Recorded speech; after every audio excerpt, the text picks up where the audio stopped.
Bonjour à tous. À Lourdes, les préconisations contre les abus et les violences sexuelles dans l'Église ont été en chantier jusqu'à la fin de ce mercredi après-midi.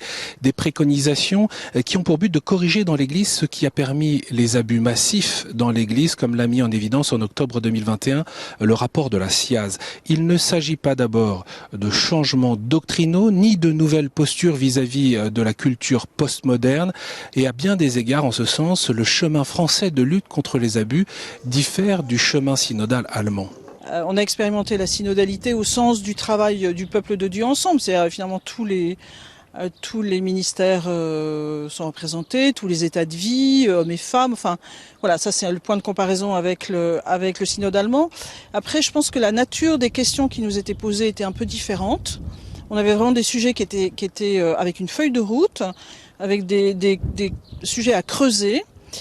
Et du coup, voilà, nos préconisations, elles sont sûrement plus opérationnelles, peut-être plus humbles, enfin j'en sais rien. En tout cas, je trouve qu'elles sont elles peuvent facilement se mettre en œuvre.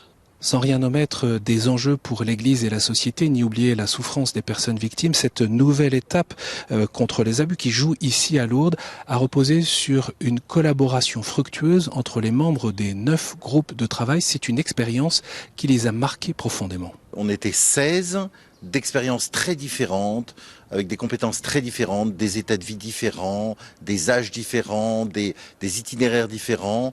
Voilà, donc on s'est réunis. Au début, il a fallu qu'on travaille ensemble, qu'on apprenne à travailler.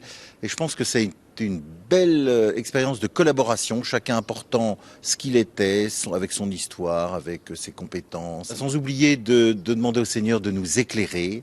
Donc ça a été à la fois une expérience humaine, une expérience de travail, me semble-t-il, une expérience de collaboration, mais aussi une expérience de fraternité, une expérience de vivre quelque chose en Église. C'est-à-dire ultimement, ce travail qu'on a fait, qui est arrivé à une sorte de communion autour des propositions qu'on faisait, en fait on le remet là lors de cette assemblée aux évêques. Un peu à l'image de la météo ici à Lourdes qui est passée de la pluie à une étonnante douceur printanière. L'atmosphère de l'assemblée plénière a évolué ces 48 dernières heures, reste désormais aux évêques car c'est à eux de décider et bien de procéder au vote par rapport à ces préconisations. Après la rencontre des évêques, où beaucoup sont passés dans nos ateliers, dans les tables rondes, etc., on dit mais finalement, si des choses vont de soi, ils vont voter pour. Et d'ailleurs, on voit bien que ça se passe.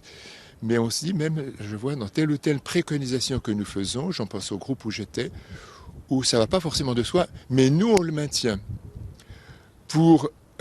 Parce qu'on se dit, même si aujourd'hui, l'Assemblée des évêques de France n'est pas encore suffisamment, j'allais employer le mot, dans la maturation, dans la maturité pour prendre cela en compte, c'est quand même quelque chose qui est semé. Ça me paraît un très très bon travail, courageux, courageux. Vous voyez, je suis là depuis 48 heures, je vis ça avec une impression qui me fait encore plus aimer l'Église. Le rapport de ces groupes de travail, quand il sera rendu public, méritera d'être travaillé et lu pour permettre de bénéficier largement du travail accompli et faciliter également la mise en œuvre des préconisations qui seront décidées par les évêques.